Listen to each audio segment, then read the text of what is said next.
Shalom chez vous, je vous espère très bien portant. Moi, je vais bien par la grâce de Dieu. Alors, je suis là pour une série d'enseignements sur la puissance de Dieu et je crois que pendant ce moment, Dieu nous fera du bien. Le son de la trompette, Jésus revient bientôt. Let's go! Alors, vous vous demandez très exactement de quoi nous allons parler pendant cet enseignement. La première des choses que j'aimerais dire, je vais commencer par une anecdote. Un jour, je passais devant plusieurs œuvres d'art et lorsque je regardais, il y avait quelque chose qui avait attiré mon attention. Et je les ai posé la question de savoir qui était l'auteur de cette œuvre. Et on m'a répondu clairement en disant que c'était elle. À chaque fois qu'il y a des œuvres, on recourt à celui qui a fait cette œuvre. Alors pourquoi je parle de cela? Parce que ici, j'aimerais parler sur la puissance de Dieu. La puissance de Dieu sur trois volets. Le premier volet, c'est la création. Le deuxième volet, c'est l'évangile. Et le troisième volet, ça sera au travers du peuple de Dieu. Nous allons aller doucement et je vais expliquer en profondeur ces trois concepts. Alors la première des choses que vous devez savoir sur la puissance de Dieu vient du grec dunamis, qui veut dire la force divine, l'autorité de Dieu qui se manifeste premièrement, comme je l'ai dit, dans la création, l'évangile et au travers son peuple, souvent donné aux faibles pour accomplir ses desseins. Nous allons commencer avec la nature. Vous devez savoir que la puissance de Dieu se reflète dans la nature du fait qu'il est le créateur. Je vous ai dit au début que quand on regarde l'œuvre d'art, on peut se dire que c'est elle qui l'a fait. Quand vous regardez un bâtiment, vous sous-entendez qu'il y a un architecte qui a eu à concevoir ce bâtiment. Et quand on regarde la création, nous devons nous rendre compte qu'il y a eu une touche divine, il y a eu un être qui a eu à faire cela. Et cet être, c'est bien évidemment Dieu. Nous allons lire quelques passages bibliques pour mieux expliquer le concept de Dieu en tant que créateur. 1 Chroniques 29, 11. La Bible dit « À toi, Éternel, sont la grandeur, la puissance et la splendeur, l'éternité et la gloire, car tout ce qui est dans le ciel et sur la terre t'appartient. À toi, Éternel, sont le règne et l'autorité suprême. » Ici, on nous donne un caractère d'un Dieu qui est tout-puissant. Hormis qu'il soit créateur, il est tout-puissant. Et on donne plusieurs caractères tels que la grandeur, la splendeur. Cela démontre la nature de Dieu en tant qu'être tout-puissant, ayant la capacité de tout créer. Et on dira que tout l'appartient. Parce qu'en tant que créateur, bien évidemment, ce que vous avez créé vous appartient.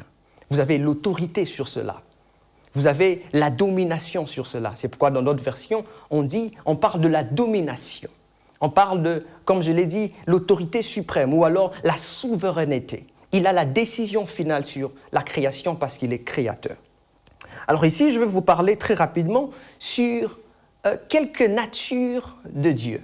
C'est vrai qu'il est créateur, mais ici, qu'est-ce qui fait de lui Dieu? Très rapidement, pour que vous puissiez affirmer avec moi le concept que je donnerai sur le Dieu créateur, mais aussi comme étant un être divin. Ce qui fait de lui Dieu, il y a trois choses qui existent, que je vais expliquer ici. La première des choses que vous devez savoir avant d'expliquer le concept, il y a le mot « omni ». Omni qui veut dire « tout ». Voilà pourquoi ce mot reviendra dans plusieurs points. J'espère que vous êtes prêts à suivre ce point. La première des choses, Dieu est omnipotent. On parle de l'omnipotence. J'aime la version anglaise qui dit « all powerful » ou alors « ayant une puissance illimitée » ou « la puissance absolue ». Vous imaginez un être, un humain, ayant la capacité de faire tout ce qu'il veut sans qu'il y ait une contrainte. Il peut se dire « bon, je vais voler » et il se lève, il commence à voler. Ça serait un homme extraordinaire, n'est-ce pas? Et vous imaginez, le Dieu que nous servons est un Dieu puissant. J'aime un autre passage dans Jérémie 32, 27 qui dit « Voici, je suis l'Éternel, le Dieu de toute chair. Quelque chose est-il trop difficile pour moi ?»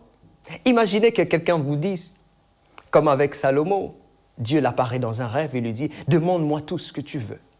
Il a demandé la sagesse, mais quand Dieu lui dit « Demande-moi tout ce que tu veux », c'est parce qu'il est omnipotent. Il peut tout faire.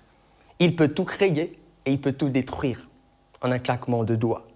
Voilà pourquoi il dit « Qu'est-ce qu'il y a de si difficile pour lui ?» Autre chose encore sur À part l'omnipotence de Dieu, nous avons l'omniscience. Là, je suis dans la nature de Dieu en tant que créateur, mais je viens affirmer sa divinité, sa différence avec tous les êtres qui existent. Nous avons l'omniscience. L'omniscience, on parle, ici je dis tout. Rappelez-vous de omni qui veut dire tout. Il a la connaissance parfaite. Il sait toutes choses. Vous imaginez, vous étiez en train de jouer, surtout pendant qu'on était enfant. Parfois, quand papa rentrait à la maison, on pouvait faire des bêtises. Par moments, on avait besoin de camoufler ces bêtises. Mais nous savons tous que maman pouvait venir et raconter à papa tout ce qui s'était passé. Mais vous imaginez un père qui vient et qui vous dit exactement ce que vous avez eu à faire. Vous serez choqué, n'est-ce pas? Et un père qui a la capacité de le faire, imaginez-vous à combien plus forte raison Dieu. Dieu est plus puissant. Ce père peut le faire avec un don spirituel, un don de parole de connaissance. Il peut savoir, Dieu peut le révéler. Mais imaginez que lorsque nous rentrons dans la source, c'est Dieu qui connaît tout. C'est Dieu qui peut révéler, c'est Dieu qui peut te donner la capacité de savoir ce qui se passe. Alors, il a la connaissance parfaite sur tout ce qu'il a créé, mais la connaissance parfaite sur tout ce qui se passe aussi. Un autre point, ici, que j'aimerais dire, on parle de l'omniprésence.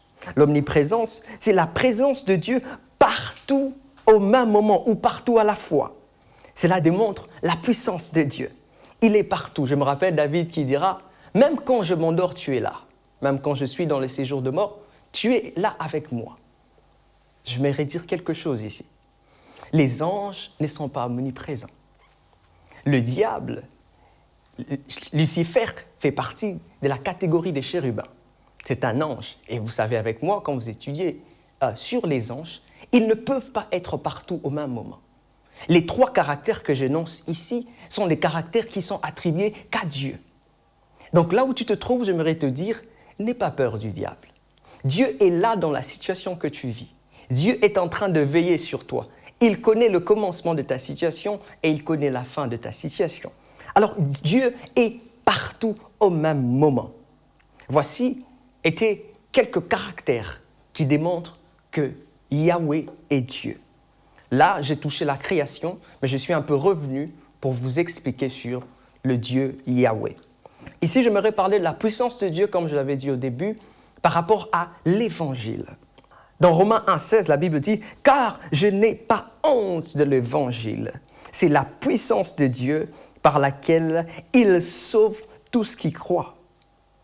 Les Juifs en premier lieu et aussi les non-Juifs. » Vous le savez très bien avec moi que Jésus-Christ est venu chez les siens et les siens l'ont rejeté. Les siens, ici, on parle des Juifs. Il est sorti d'une famille juive, mais les Juifs s'attendaient à un sauveur physique. Ils s'attendaient à quelqu'un qui serait capable de les libérer comme Moïse, alors que Jésus-Christ est né d'un endroit qui ne ressemblait pas à la royauté. Alors voilà pourquoi on parle ici des Juifs et des non-Juifs. On met cette attention sur les Juifs en premier lieu, parce qu'il était venu pour eux. Mais j'aime ce qu'il dit au début. Il dit « Je n'ai pas honte de l'Évangile, c'est la puissance de Dieu. » La résurrection démontre la puissance de Dieu. Aucun être ne peut ressusciter juste par hasard. Il faut une puissance.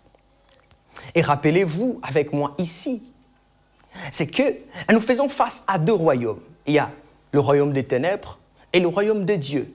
Le travail de Dieu pour nous, c'est de nous sauver, de chercher à ce que nous appartenions à ce royaume qui est céleste. Mais le diable veut rendre tout le monde esclave. Il aimerait que tu restes dans la position des servitudes. Et le fait de t'enlever de cette position de servitude à homme libre, c'est par la force, c'est par la puissance.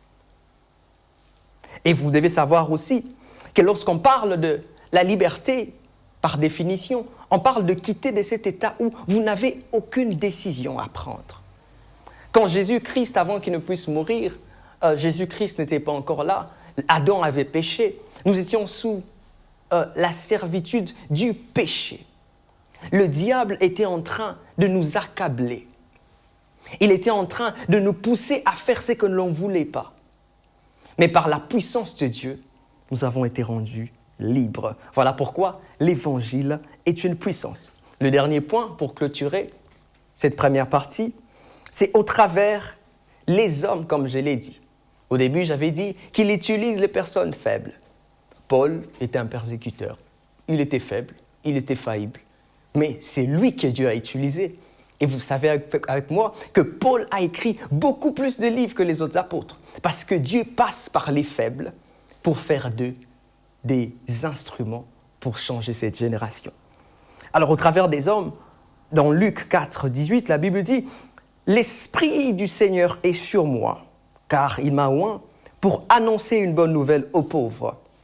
Il m'a envoyé pour annoncer aux captifs la délivrance, aux aveugles le recouvrement de la vue, pour apporter la liberté aux opprimés. » Alors l'onction, c'est une partie de la puissance de Dieu qui est libérée sur un être humain, afin de travailler comme Dieu.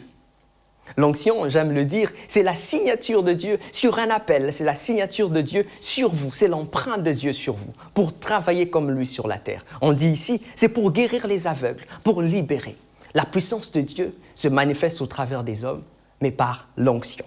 Alors, telle était la première partie, je vais expliquer sur comment attirer vers nous la puissance de Dieu ou comment vivre la puissance de Dieu. C'était pour vous le pasteur John Sokele et nous nous revoyons à très bientôt. Shalom.